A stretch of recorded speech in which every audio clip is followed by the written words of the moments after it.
Les gars, bienvenue sur Athletics Legacy. Aujourd'hui, je vais vous présenter la technique classique, la vraie technique de comment saisir sa barre ou ses haltères en musculation. Ouais mais gros, on sait attraper une barre. Non, tu sais pas, sinon je ferais pas cette vidéo. Je te l'ai déjà dit, ça fait 10 ans que je suis athlète, 10 ans que je suis coach sportif. J'ai vu des dingueries. Tout simplement prendre un haltère ou une barre correctement, je vais te le dire, 80% des go muscu le font mal. La main, c'est une pièce d'ingénierie assez exceptionnelle. Il y a plein de parties avec lesquelles tu pourrais pousser, il y a plein de parties qui sont mobiles, des parties qui sont plus charnues que d'autres. Et quand tu arrives en muscu, tu te dis, bon bah je prends et je fais mon mouvement. Ouais mais non gros, comprends un truc. En termes de mouvement de jambes, ton ancrage principal c'est tes pieds. Si tes pieds ne sont pas stabilisés dans le sol, ton squat, ton deadlift, ta presse, tout va foirer. Mais sur tous les mouvements de haut de corps, la grande majorité des mouvements donc, c'est la main l'ancrage.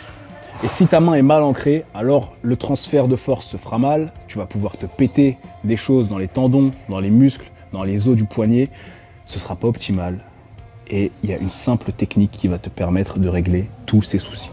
Première chose à faire, elle est absolument pas obligatoire, mais moi j'aime bien faire ça, même si normalement la magnésie c'est plus pour améliorer son grip lors des mouvements de tirage, j'aime beaucoup en mettre aussi pour mes mouvements de poussée, parce que ça fera que ma main va devenir beaucoup plus collante au niveau de la barre.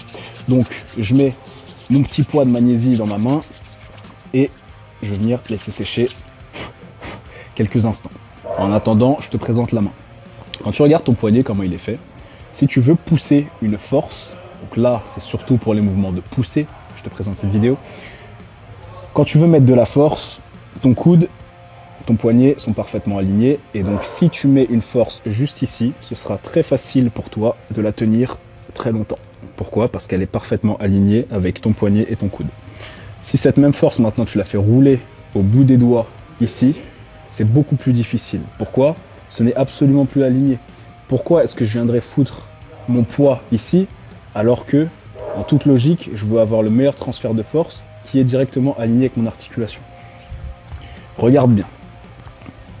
Prendre l'haltère ou la barre ici, ok, tu vas te dire j'ai un meilleur grip parce que mes doigts vont bien se louper autour. Oui, mais si c'est du développé couché par exemple et que c'est lourd, ton poignet va faire ça. Si c'est du développé militaire et que c'est lourd, ton poignet va faire ça.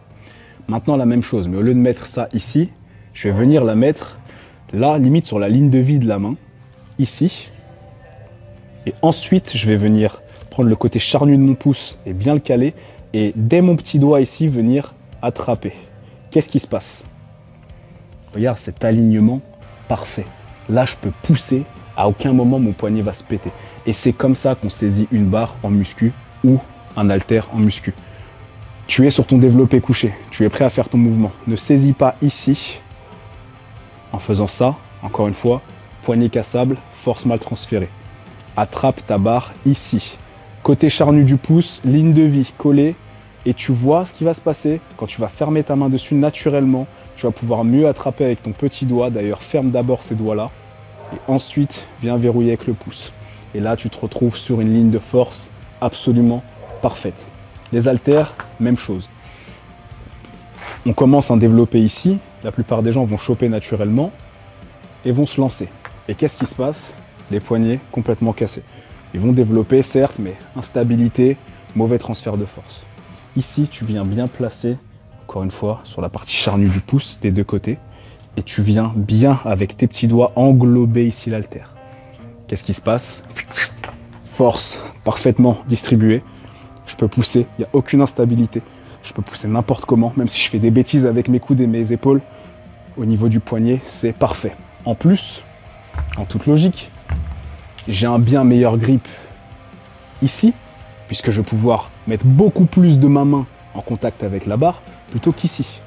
Et même en termes de respect de l'anatomie de la main, si j'ai quelque chose ici, est-ce que j'ai l'air d'être fermé au maximum? Non, parce que j'ai encore toute cette amplitude que je peux venir verrouiller. Tandis que si je suis là, je ne peux plus rien verrouiller de plus, puisque là j'ai vraiment toute ma paume, tous mes doigts, plus mon pouce et la partie charnue du pouce qui sont en contact avec la barre. Donc voilà comment saisir une barre, encore une fois, notamment pour les mouvements de poussée. Ici, dans l'angle, ok? Je ferme les doigts, je sécurise avec le pouce, je serre bien l'avant-bras, la force est parfaitement alignée avec le poignet et le coude. Et de là, je vais pouvoir pousser. Même pour tes mouvements de tirage, si ton objectif c'est de tirer le plus lourd possible et non pas juste de recruter ton dos de la meilleure façon possible, si ce serait juste une question de recrutement, je mets des sangles, je mets juste au bout de mes doigts ici et je viens tirer. Ça va désactiver mes biceps, désactiver mes avant-bras, pourquoi pas? Maintenant, on est dans une optique d'avoir le grip le plus fort possible. Alors pour ça, il faut que j'utilise ma main comme ce pourquoi elle a été designée, et elle a été designée pour saisir de la meilleure façon possible, qui est dans l'angle de la main ici. Je serre les doigts, je mets le pouce par-dessus et là je vais pouvoir tirer comme une brute. Impossible de me sortir la barre de la main. Comprenez les gars, je l'explique à énormément de mes clients, que ces 3 doigts-là sont les doigts les plus forts de la main.